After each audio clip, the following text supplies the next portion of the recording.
इस वीडियो में आप सबको पढ़ाने वाला हूं संविधान का परिचय। इस वीडियो से मैं संविधान की एक सीरीज स्टार्ट कर रहा हूं और उसका ये पहला वीडियो है और इसमें संविधान का जो परिचय है केवल उसकी मैं बात करूंगा। देखिए, ये वीडियो कोई राजनीतिक वीडियो नहीं है। ये वीडियो केवल प्रतियोगी परीक्षाओं की दृष्टि से बनाया गया है और इसमें जितनी भी मैं बातें करूंगा वो सारी की सारी प्रतियोगी परीक्षाओं से संबंधित होंगी। तो इस वीडियो को आप लोग पूरा देखना ताकि ये आपको बहुत अच्छे से समझ में आ जाए और आपको कोई भी दिक्कत ना हो। तो चलिए वीडियो की शुरुआत करते हैं और पढ़ते हैं संविधान का परिचय। सबसे पहले बात करते हैं कि आखिर संविधान होता क्या है। देखिए, संविधान वह कानूनी दस्तावेज है जिससे किसी भी देश के शासन को चलाया जाता है, वह संविधान होता है। तो ये एक छोटी सी परिभाषा है, आपको बस इसे याद रखना है, क्योंकि अगर आपसे कोई पूछता है कि संविधान आखिर होता क्या है, क्या चीज है संविधान, तो सबसे पहले आपको उसकी परिभाषा छोटी सी याद रखनी चाहिए कि आप बता सको। तो इसको आपको अच्छे से यहाँ पे याद रखना है। वैसे मैं आपको बता दूं कि हमारे देश में लोग संविधान, गांव में तो संविधान का सार ही नहीं जानते लोग कि संविधान होता क्या है। आजकल जो युवा हैं, अगर उनकी बात करें तो वो कब संविधान को पढ़ते हैं, जब उन्हें किसी प्रतियोगी परीक्षा की तैयारी करनी होती है तभी वो संविधान को पढ़ते हैं, अन्यथा उन्हें संविधान से कोई मतलब नहीं है। लेकिन अगर संविधान को अपनी मूल जिंदगी में देखा जाए तो संविधान का एक बहुत अहम रोल है। इसीलिए हमें संविधान की जो बेसिक जो जानकारी है वो बहुत जरूरी है। तो आपको ये परिभाषा यहाँ पे याद रखनी है।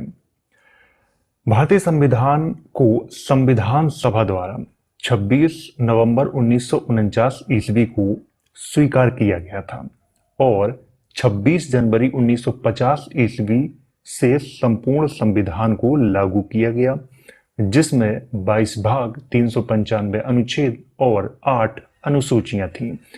परंतु वर्तमान समय में 22 भाग, 395 अनुच्छेद एवं 12 अनुसूचियां हैं। तो मैं आपको यहाँ पर थोड़ा समझा देता हूँ। देखिए, संविधान को, भारतीय संविधान को संविधान सभा द्वारा, देखिए संविधान सभा के बारे में मैं एक स्पेशल वीडियो बनाऊंगा तो उसमें मैं आपको बहुत डिटेल से समझाऊंगा। वैसे तो आप लोग इतना तो जानते ही होंगे कि संविधान सभा क्या थी। तो संविधान सभा द्वारा कब अपनाया गया था? 26 नवंबर 1949 को अपनाया गया था क्या? संविधान। और पूरा जो संविधान है वो कब से लागू हुआ था? 26 जनवरी 1950 से पूरा संविधान पूरे भारत में लागू हुआ था। और उस समय संविधान में 22 भाग थे, 395 अनुच्छेद थे और 8 अनुसूचियां थीं। अगर वर्तमान की बात करें तो वर्तमान में 22 भाग हैं, 395 अनुच्छेद हैं। मैं आपको बता दूं कि कहीं कहीं आपने देखा होगा कि 465 अनुच्छेद। तो यहाँ पे मैं आपको बताना चाहूंगा कि अनुच्छेद तो आज भी 395 ही हैं, लेकिन अनुच्छेदों के अंदर जो अनुच्छेद होते हैं जिन्हें उप अनुच्छेद कहा जाता है, इन सबको अगर मिला लिया जाए तो 450 से ऊपर अनुच्छेद हो चुके हैं भारतीय संविधान में। ठीक है, तो आप लोग यहाँ पर थोड़ा कंफ्यूज ना हो। और वर्तमान में 12 अनुसूचियां हैं, ये भी आपको यहाँ पे याद रखना है। तो ये जितना मैंने हाईलाइट किया हुआ है ये याद रखना है आपको, ये बहुत महत्वपूर्ण है और ये एक बेसिक जानकारी है, आपको याद जरूर होनी चाहिए। भारतीय संविधान के निर्माण में 2 वर्ष 11 महीने एवं 18 दिन का समय लगा, जिसमें कुल मिलाकर 63,96,729 रुपए खर्च हुए थे।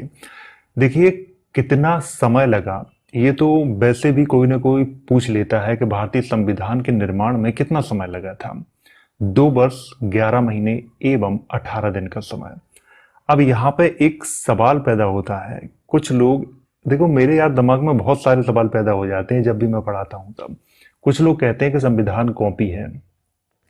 अगर संविधान कॉपी है तो 2 वर्ष 11 महीने और 18 दिन का समय नहीं लगता।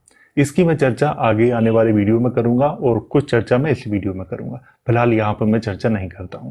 तो आपको ये जितना हाईलाइट किया हुआ है ये आपको याद रखना है। भारतीय संविधान की प्रस्तावना, देखिए प्रस्तावना कहें, उद्देशिका कहें या फिर प्रियम्बल कहें, एक ही बात है। हम भारत के लोग भारत को एक संपूर्ण प्रभुत्व संपन्न, समाजवादी, पंथ निरपेक्ष, लोकतंत्रात्मक गणराज्य बनाने के लिए तथा उसके समस्त नागरिकों को सामाजिक, आर्थिक और राजनीतिक न्याय, विचार, अभिव्यक्ति, विश्वास, धर्म और उपासना की स्वतंत्रता, प्रतिष्ठा और अवसर की समता प्राप्त कराने के लिए तथा उन सब में व्यक्ति की गरिमा और राष्ट्र की एकता और अखंडता सुनिश्चित करने वाली बंधुता बढ़ाने के लिए दृढ़ संकल्प होकर अपनी इस संविधान सभा में आज तारीख 26 नवंबर 1949 ईस्वी को एतद द्वारा इस संविधान को अंगीकृत, अधिनियमित और आत्मा अर्पित करते हैं। तो ये तो थी प्रस्तावना कहें, उद्देश्य का कहें या फिर प्रियम्बल, ठीक है। और इसको याद करना बहुत जरूरी है, आपको ये पूरी अच्छे से याद होनी चाहिए अगर आप प्रतियोगी परीक्षा की तैयारी कर रहे हैं तो। क्योंकि देखो, संविधान अगर आप ना भी पढ़ पाओ तो सिर्फ ये प्रस्तावना, उद्देश्य का जो भी कहें या प्रियम्बल, इसको अगर आपने पढ़ लिया तो पूरे जो संविधान का सार है उसे आप समझ सकते हो आसानी से। तो इसीलिए इसको पढ़ना बहुत जरूरी है और इसको याद करना तो बहुत जरूरी है। अब बात आती है, इसमें कुछ ऐसे शब्दों का प्रयोग किया गया है जैसे कि लोकतंत्रात्मक और राष्ट्र की एकता, अखंडता। इनके बारे में मैं एक सेपरेट वीडियो बनाऊंगा, उसमें आपको डिटेल से समझाऊंगा। इसमें तो मैं केवल संविधान के परिचय की बात कर रहा हूं। संविधान की प्रस्तावना को संविधान की कुंजी कहा गया है। देखिए, ये प्रश्न बहुत बार एग्जाम में पूछा गया है। संविधान की कुंजी किसे कहा गया है? संविधान की प्रस्तावना को कहा गया है। तो ये आपको यहां पे ध्यान रखना है। अब बात करते हैं भारतीय संविधान के स्रोतों पर। देखिए, स्रोतों की अगर बात करें तो यहाँ पे एक प्रश्न खड़ा होता है कि अगर स्रोतों की अगर आप बात कर रहे हो तो इसका मतलब है कि हमारा संविधान है वो कॉपी किया गया है। लेकिन बस मैं आप सबको इतना बताना चाहूंगा कि हमारा संविधान कोई कॉपी नहीं है। बस बाहर के देशों में जो अच्छा था उसको लिया है, जो अच्छा नहीं था उसको नहीं लिया है, बस इतना ही है, इसके अलावा कुछ भी नहीं है।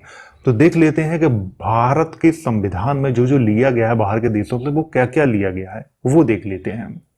तो सबसे पहले बात करते हैं ब्रिटेन की, कि ब्रिटेन से क्या क्या लिया गया है। ए, विधि का शासन। यहां पर कहा गया है विधि का शासन का मतलब होता है कि यहां केवल कानून का ही शासन है, यहां किसी अन्य का शासन नहीं है, जैसे कोई तानाशाह वगैरह का शासन नहीं है यहां पे। ये सीधा कहने का मतलब है। बी, एकल नागरिकता।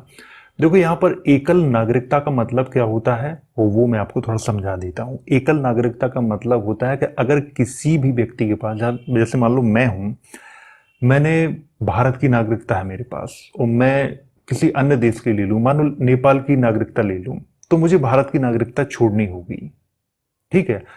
दोनों नागरिकता एक साथ नहीं रख सकती, तो इसीलिए यहां पे कहा गया है एकल नागरिकता, मतलब एक ही नागरिकता।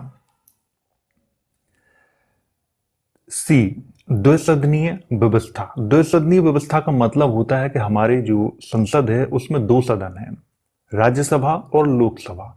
तो ये जो द्विसदनीय व्यवस्था है ये कहां से ली गई है? ब्रिटेन से।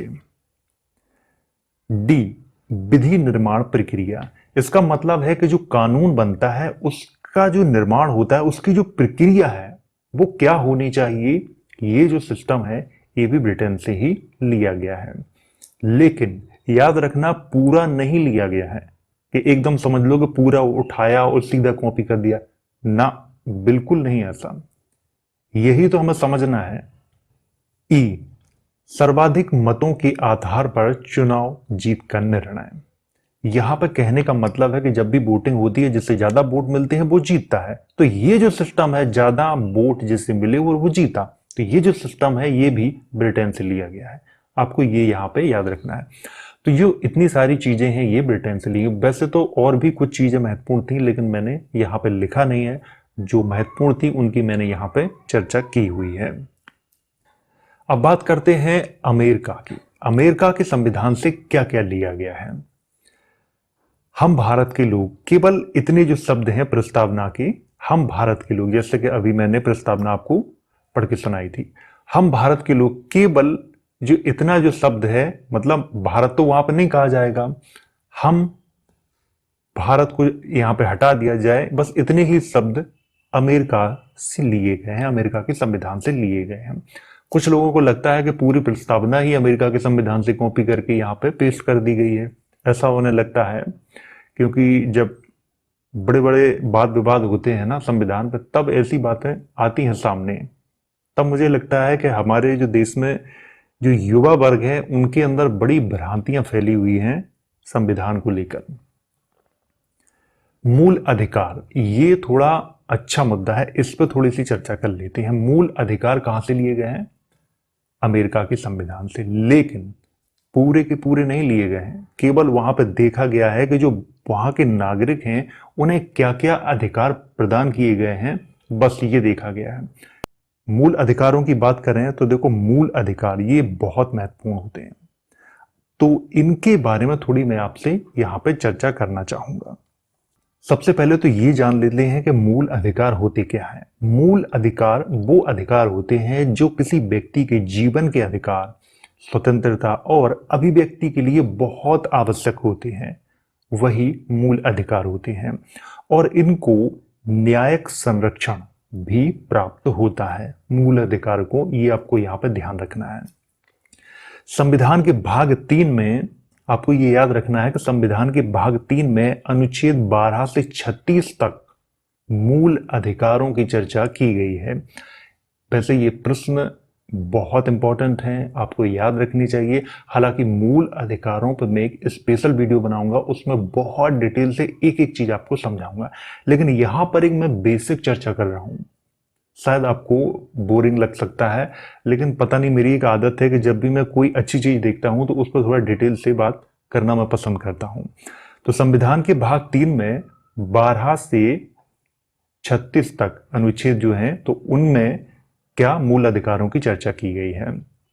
और संविधान के भाग 3 को ही अधिकार पत्र या फिर भारत का मैग्ना कार्टा कहा जाता है। ये भी आपको यहाँ पे ध्यान रखना है, क्योंकि ये बहुत बार प्रश्न पूछे गए हैं एग्जाम में। और प्रारंभ की अगर बात करें तो प्रारंभ में जो मूल अधिकार थे वो 7 थे, लेकिन 1978 में क्या हुआ कि 44वां संविधान संशोधन हुआ। उसमें एक अधिकार था जिसका नाम था संपत्ति का अधिकार, उसको मूल अधिकारों की श्रेणी से हटा के कानूनी अधिकार बना दिया गया था। ये प्रश्न ये समझ लो कि न जाने कितनी प्रतियोगी परीक्षाओं में पूछा गया है, ये भी आपको याद रखना है, ये भी बहुत महत्वपूर्ण है। तो अब अगर बात करें तो अब कितने हैं मूल अधिकार, तो अब 6 हैं। कौन कौन से हैं? देखो, समानता का अधिकार, समानता का अधिकार अनुच्छेद 14 से 18 तक, स्वतंत्रता का अधिकार अनुच्छेद 19 से 22 तक, शोषण के विरुद्ध अधिकार अनुच्छेद 23 से 24 तक, फिर है धार्मिक स्वतंत्रता का अधिकार अनुच्छेद 25 से 28 तक, फिर है संस्कृति एवं शिक्षा संबंधी अधिकार 29 से 30 तक, फिर अंतिम है संवैधानिक उपचारों का अधिकार जो कि अनुच्छेद 32 में है। तो ये यहाँ पे आपको याद रखना है, ये बहुत महत्वपूर्ण है। आपने अगर नहीं सुन पाया है तो एक बार और रिपीट करके इस वीडियो को देख सकते हो। सी, स्वतंत्र न्यायपालिका। देखिए, स्वतंत्र न्यायपालिका, इससे क्या मतलब है? जैसे हमारा सुप्रीम कोर्ट है, हाई कोर्ट है, तो ये स्वतंत्र हैं। जैसे कि हाई कोर्ट है, हाई कोर्ट किसी राज्य सरकार के दबाव में नहीं रहता है, या फिर सुप्रीम कोर्ट है, सुप्रीम कोर्ट किसी केंद्र सरकार के दबाव में नहीं है, ये स्वतंत्र हैं। तो ये जो सिस्टम है, जो स्वतंत्रता का जो सिस्टम है, ये भी अमेरिका के संविधान से ही लिया गया है। डी, सर्वोच्च न्यायालय के न्यायाधीशों को हटाने की प्रक्रिया। सर्वोच्च न्यायालय में जो न्यायाधीश होते हैं उनको जो हटाने की जो प्रक्रिया है, ये भी अमेरिका के संविधान से ली गई है। ई, संविधान की सर्वोच्चता। इसका मतलब होता है कि भारत में अगर कोई चीज सर्वोच्च है तो वो है संविधान। ना राष्ट्रपति है, ना प्रधानमंत्री है, कोई नहीं है। संविधान के अलावा कोई भी सर्वोच्च नहीं है। तो ये जो संविधान की सर्वोच्चता है, ये भी अमेरिका के संविधान से ली गई है। राष्ट्रपति पर महाभियोग, जैसे राष्ट्रपति पर महाभियोग चलता है संसद के द्वारा, तो ये जो सिस्टम है ये भी अमेरिका के संविधान से ही लिया गया है। तो ये जो अच्छी अच्छी चीजें हैं वो अमेरिका के संविधान से ली गई हैं या फिर अन्य देशों के संविधान से ली गई हैं। मान लो राष्ट्रपति पर महाभियोग सिस्टम ना होता तो क्या अच्छी बात होती? अगर इसको बाहर के देशों से लिया गया है तो क्या गलत बात है? बिल्कुल नहीं है। जैसे कि मान लो भारत में कोई बीमारी फैली हो, अमेरिका ने दवा खोज ली या किसी अन्य देश ने खोज ली, तो भारत क्या ना ले? अब उसी को अगर ये कहा जाए तुम तो चोर हो भाई, बाहर से दवा लेके आ गए तुम, तो ये जो है ना, ये थोड़ा जो मानसिकता का जो खेल है ना, इसको हमें समझना होगा। तो यही चीज तो हमारे जो युवा है ना उनमें फैली हुई है, वो समझ नहीं पाते। जो लोग ऐसा दिमाग में घुसेड़ते हैं ना ये जो बातें कि भाई संविधान कॉपी है, उनका आखिर मतलब क्या होता है? देखो ये राजनीतिक वीडियो नहीं है, आप लोग बुरा मत मानना। मेरी एक आदत है कि मैं किसी भी मुद्दे पे जब बात करता हूं तो बड़ी गहराई से कर देता हूं। तो चलिए मैं इस टॉपिक को हटाता हूं। तो यहाँ पे आपको ये जो चीजें यहाँ पे लिखी हुई इनको समझना है, अमेरिका के संविधान से ये सब ली गई हैं। दक्षिण अफ्रीका के संविधान से क्या क्या लिया गया है वो देख लेते हैं। संविधान संशोधन प्रक्रिया, जैसे कि हमारे संविधान में जब भी संशोधन होते हैं तो जो संशोधन की जो प्रक्रिया है तो ये कहां से ली गई है? दक्षिण अफ्रीका के संविधान से ली गई है। तो ये भी बहुत अच्छी बात है। मान लो अगर संविधान में संशोधन प्रक्रिया ना होती तो क्या होता? तो बहुत गड़बड़ खेल हो जाता। राज्यसभा के सदस्यों का निर्वाचन, जब भी राज्यसभा में जो सदस्य निर्वाचित होते हैं तो उनके जो निर्वाचन की जो प्रक्रिया है वो कहां से ली गई है? दक्षिण अफ्रीका से ली गई है। अब बात करते हैं कनाडा के संविधान से क्या लिया गया है। मजबूत केंद्र के साथ संघीय व्यवस्था। यहां पर कहने का मतलब है कि आपका एक परिवार है, परिवार में एक मुखिया भी होता है। जैसे आप गांव में गए हो, गांव में क्या शहर में भी वही सिस्टम है। परिवार में अगर 5 लोग हैं तो जो सबसे जो पावरफुल व्यक्ति होता है उसमें एक न एक व्यक्ति पावरफुल होता है। तो ऐसा मान लो केंद्र और राज्यों को मान लो उनके बच्चे। तो ठीक यही सिस्टम भारत में अपनाया गया है। जो केंद्र है ना उसके पास बहुत तगड़ी शक्तियां हैं, राज्यों के पास इतनी तगड़ी शक्तियां नहीं है। तो बस सेम यही यहां पे कहा गया है कि मजबूत केंद्र के साथ संघीय व्यवस्था। ये कहां से ली गई थी? कनाडा के संविधान से ली गई थी। संघ एवं राज्य के बीच शक्ति का विभाजन। यहां पे कहने का मतलब है केंद्र और राज्यों के बीच जो शक्ति का जो विभाजन है ना, ये भी कनाडा से लिया गया था। मान लो एक यहां पर मेरे दिमाग में एक प्रश्न उठ रहा है कि केंद्र सरकार अगर मजबूत ना होती और राज्यों को मजबूत कर दिया जाता या फिर बराबरी का अधिकार दे दिया जाता तो फिर क्या होता? तो फिर वही होता कि जम्मू कश्मीर से जो अभी हट गई है ना, जो 370 वो नहीं हटती। क्यों? क्योंकि वहां केंद्र और राज्य दोनों ही एक जैसे हो जाते। तो यहां पर कैसे हटी? जब केंद्र मजबूत था तभी तो हटाई। अगर केंद्र मजबूत नहीं होता तो नहीं हटती। तो ये जो सिस्टम है, मान लो बिहार है, यूपी है, एमपी है, अगर ये भी सेम होते तो हो सकता है भारत के बीच से ही एक देश और नया बन जाता। तो इसीलिए ये जो सिस्टम है ये बहुत ही बढ़िया है। केंद्र मजबूत है तो जो स्टेट है वो अपने आप को स्वतंत्र घोषित नहीं करते, नहीं तो पता चलता कि एक स्टेट ने अपने आप को देश घोषित कर दिया है भारत के अंदर। तो ये जो सिस्टम है वैसे बहुत अच्छा सिस्टम है कि केंद्र मजबूत है। तो केंद्र अगर मजबूत है इसीलिए जो बाद बाकी जो स्टेट हैं वो उनके पास ज्यादा शक्तियां नहीं हैं। ऑस्ट्रेलिया से क्या लिया गया है? समवर्ती सूची, केंद्र एवं राज्य। देखिए इसके बारे में मैं एक स्पेशल वीडियो बनाऊंगा, उसमें मैं बहुत अच्छे से चर्चा करूंगा। तो समवर्ती सूची आपको पता है क्या होती है। व्यापार एवं वाणिज्य संबंधी प्रावधान। देखिए व्यापार और वाणिज्य संबंधी जो प्रावधान है ये भी ऑस्ट्रेलिया से लिए गए हैं। प्रस्तावना, उद्देश्य का की विशिष्ट भाषा। देखो प्रस्तावना का है या उद्देश्य का है, इसकी जो भाषा है जो विशिष्ट भाषा है, तो ये जो विशिष्ट भाषा है ये कहां से ली गई थी? ये भी ऑस्ट्रेलिया से ली गई थी। संसदीय विशेषाधिकार। देखिए संसदीय विशेषाधिकार इसका मतलब क्या होता है? जो कठिन शब्द होते हैं उनका मैं मतलब बता देता हूं। संसदीय विशेषाधिकार का मतलब है कि संसद के पास कुछ विशेष अधिकार हैं, जैसे कि कानून बनाने का अधिकार सिर्फ संसद के पास है, किसी के पास नहीं है। राष्ट्रपति के पास थोड़ी नया कानून बनाने का अधिकार, कानून केवल संसद ही बना सकती है। अब मान लो ऐसा कोई कह दे कि हाँ भाई सिर्फ प्रधानमंत्री के पास है कानून बना देगा, नहीं भाई ऐसा नहीं है। कानून के निर्माण का अधिकार सिर्फ संसद के पास है। संसद ही कानून का निर्माण कर सकती है, कोई व्यक्ति नहीं कर सकता। तो ये जो सिस्टम है ना, वो ऑस्ट्रेलिया से लिया गया है। आयरलैंड, इससे क्या लिया गया है? देखिए, आयरलैंड से भी बहुत अच्छी अच्छी चीजें ली गई हैं, लेकिन मैंने यहाँ पर केवल उन चीजों की चर्चा की है जो प्रतियोगी परीक्षा की दृष्टि से महत्वपूर्ण है। राज्य के नीति निदेशक तत्व। देखिए, राज्य के नीति निदेशक तत्व, इन पर मैं एक स्पेशल वीडियो बनाऊंगा। उसमें बहुत डिटेल के साथ मैं समझाऊंगा कि राज्य के नीति निदेशक तत्व क्या होते हैं। राष्ट्रपति का निर्वाचन, आपको ये यहां पे याद रखना है कि राष्ट्रपति का निर्वाचन, इसकी जो प्रक्रिया है तो ये कहां से ली गई है? आयरलैंड से ली गई है। राज्यसभा में सदस्यों का नामांकन, जो नामांकन प्रक्रिया है वो कहां से ली गई है? आयरलैंड से ली गई है। अब बात करते हैं कि फ्रांस से क्या लिया गया है।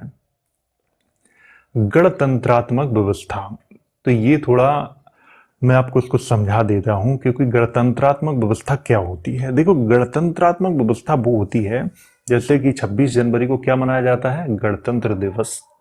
और 15 अगस्त को क्या मनाया जाता है? स्वतंत्रता दिवस।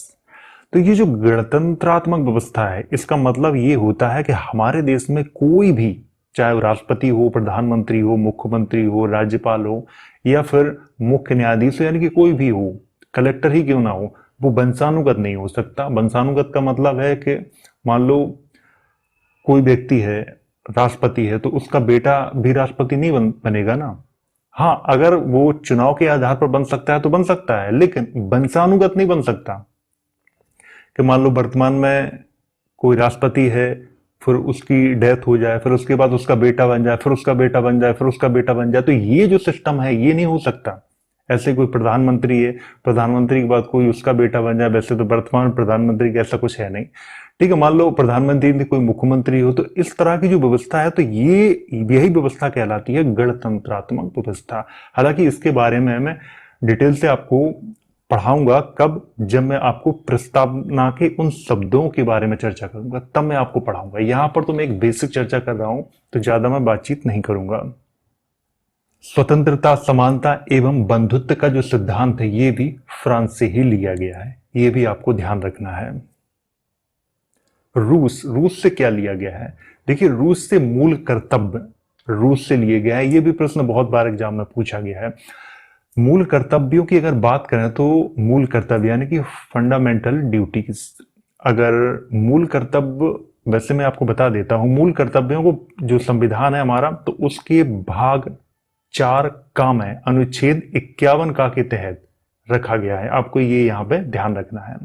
और इसमें एक सबसे ज्यादा प्रश्न जो पूछा जाता है वो भी आपको यहाँ पे याद रखना है कि सरदार स्वर्ण सिंह समिति की सिफारिश पर 42वें संविधान संशोधन जब हुआ था 1976 में, तब मौलिक अधिकारों को शामिल किया गया था।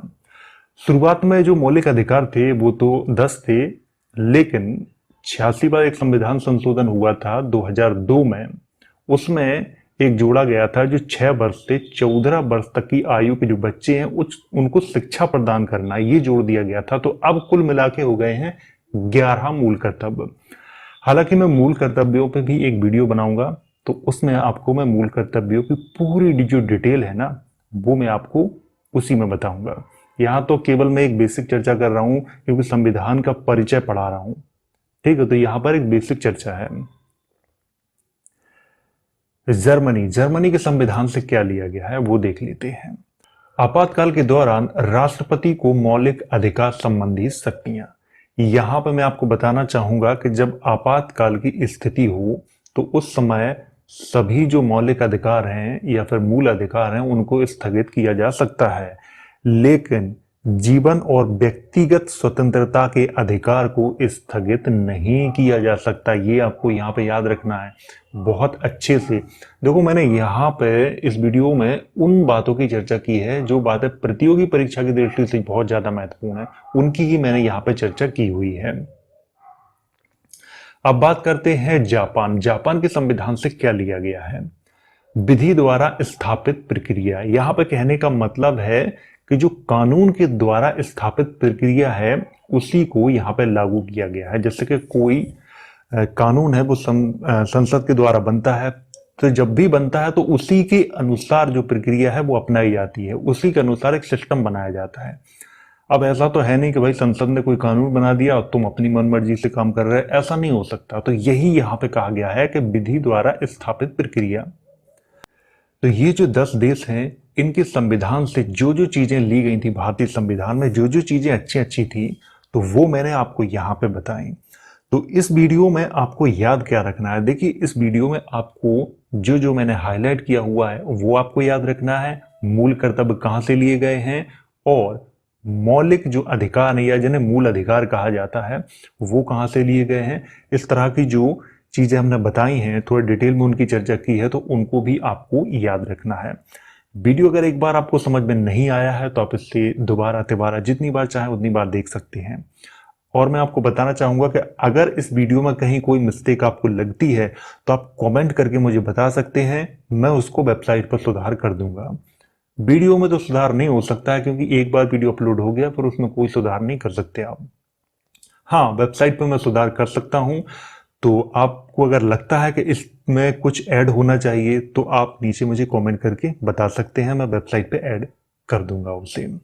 और अगर आपको इसकी पीडीएफ वगैरह चाहिए तो लिंक है डिस्क्रिप्शन बॉक्स में, तो वहां से जाके आप अपनी पीडीएफ को डाउनलोड कर सकते हो। तो वीडियो अच्छा लगा हो तो इसे लाइक करें, शेयर करें, और अगर आपका कोई सवाल है तो कमेंट करके आप मुझसे पूछ सकते हैं।